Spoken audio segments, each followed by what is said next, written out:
ನಿಮ್ಮ ಹಳೆಯ ಒಡವೆನ ಅಧಿಕ ಬೆಲೆಗೆ ಮಾರಬೇಕೆ? ಅಟಿಕಾಗೆ ಕಾಲ್ ಮಾಡಿ 8880 Attica gold company. Audio viral ಆಗ್ತಾ ಇದ್ದಂತೆ ಜಮೀರ್ ವಿರುದ್ಧ ಆಕ್ರೋಶ ಹೆಚ್ಚಾಗಿ ಕೇಳಿ ಬರ್ತಾ ಇದೆ. ಮಾಜಿ ಸಚಿವ ಜಮೀರ್ ವಿರುದ್ಧ ಕ್ರಮಕ್ಕೆ ಕಾಂಗ್ರೆಸ್ನಲ್ಲೇ ದೂರು. ಕಂಪ್ಲೇಂಟ್ ಕೊಟ್ಟಿದ್ದಾರೆ ಕಾಂಗ್ರೆಸ್ನ ಕಾರ್ಯಕರ್ತರು. ಮಲ್ಲಿಕಾರ್ಜುನ ಖರ್ಗೆ, ರಣದೀಪ್ ಸಿಂಗ್ ಸುರ್ಜೇವಾಲಾ ಅವರಿಗೆ ದೂರನ್ನ ಕೊಟ್ಟಿದ್ದಾರೆ. ಕಾಂಗ್ರೆಸ್ ಪಕ್ಷದ ವಿರುದ್ಧ ಕೆಲಸ ಮಾಡಿದವರ ಮೇಲೆ ಕ್ರಮ ಆಗಿದೆ. ಈಗ ಜಮೀರ್ಗೆ ಸಂಬಂಧಿಸಿದ ಸಂಭಾಷಣೆ ಬಗ್ಗೆ ವರದಿಯಾಗಿದೆ. ಈ ಆಡಿಯೋ ಬಗ್ಗೆ ಸಂಪೂರ್ಣವಾಗಿ ತನಿಖೆ ಮಾಡಬೇಕು.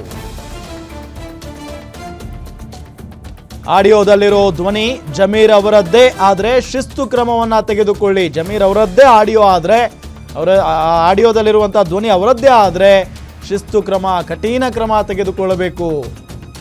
ಪಕ್ಷದಿಂದ ಹೊರಹಾಕುವ ನಿರ್ಧಾರವನ್ನ ಕೈಗೊಳ್ಳಬೇಕು ಅಂತ ದೂರನ್ನ ಕೊಟ್ಟಿದ್ದಾರೆ. ಬೆಂಗಳೂರು ಪಶ್ಚಿಮ ಕಾಂಗ್ರೆಸ್ ಸಮಿತಿ ಉಪಾಧ್ಯಕ್ಷ ಕುಶಾಲ್ ಹುರುವೇಗೌಡ ದೂರನ್ನ ಕೊಟ್ಟಿರೋದು. ಆಡಿಯೋ ವೈರಲ್ ಆಗ್ತಾ ಇದ್ದಂತೆ ಜಮೀರ್ ವಿರುದ್ಧ ಸಿಕ್ಕಾಪಟ್ಟೆ ಆಕ್ರೋಶ ವ್ಯಕ್ತವಾಗ್ತಾ ಇದೆ. ಹಾಗಾಗಿನೇ ಹೇಳ್ತಾ ಇರೋದು, DCM ಸ್ಥಾನ ದೂರ ಆಗೋಯ್ತು, ಸಚಿವ ಸ್ಥಾನ ಸಿಗುತ್ತೋ ಇಲ್ವೋ ಗೊತ್ತಿಲ್ಲ, ಮತ್ತು ಇನ್ನೊಂದು ಹಂತ ಮುಂದೆ ಹೋಗಿ ಪಕ್ಷದಲ್ಲಿರ್ತಾರಾ ಇಲ್ವಾ ಗೊತ್ತಿಲ್ಲ ಅನ್ನೋ ಥರ ಚರ್ಚೆ ಆಗ್ತಾ ಇದೆ. ಅಕಸ್ಮಾತ್ ಆಗಿ ಆಡಿಯೋದಲ್ಲಿರುವಂಥ ಧ್ವನಿ ಅವರದ್ದೇ ಅನ್ನೋದೇನಾದರೂ ಸ್ಪಷ್ಟವಾಗಿ ಗೊತ್ತಾದರೆ ಪಕ್ಷ ಯಾವ ರೀತಿಯಾದಂಥ ತೀರ್ಮಾನಕ್ಕೆ ಬರುತ್ತೆ? ಸಾಮಾನ್ಯ ವ್ಯಕ್ತಿ ಅಥವಾ ಯಾವುದೋ ಒಬ್ಬ ಕಾಂಗ್ರೆಸ್ನ ಸೆಕೆಂಡ್ ಲೈನ್ ಲೀಡರ್ ಈ ರೀತಿಯಾಗಿ ಮಾತಾಡಿದರೆ ಆ ಕ್ಷಣಕ್ಕೆ ಕಿಕ್ಔಟ್ ಮಾಡ್ತಾ ಇದ್ರು. ಆ ಕ್ಷಣಕ್ಕೇನೆ ಅಂಥ ಉದಾಹರಣೆಗಳು ಬಹಳಷ್ಟು ಆಗಿದ್ದಾವೆ. ಇದೇ ಕಾಂಗ್ರೆಸ್ ಪಕ್ಷದಲ್ಲಿ ಬಹಳಷ್ಟು ಆಗಿದ್ದಾವೆ.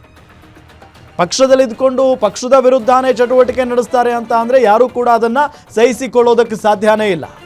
ಹಾಗಾಗಿನೇ ಇಲ್ಲಿ ಯಾವ ರೀತಿಯಾದಂಥ ಕ್ರಮವನ್ನು ತೆಗೆದುಕೊಳ್ತಾರೆ ಕಾಂಗ್ರೆಸ್ನ ಪ್ರಮುಖ ನಾಯಕರು ಮತ್ತು ಹೈಕಮಾಂಡ್ ನಾಯಕರು ಅನ್ನೋದೊಂದು ಪ್ರಶ್ನೆ ಅಂತೂ ಇದ್ದೇ ಇದೆ.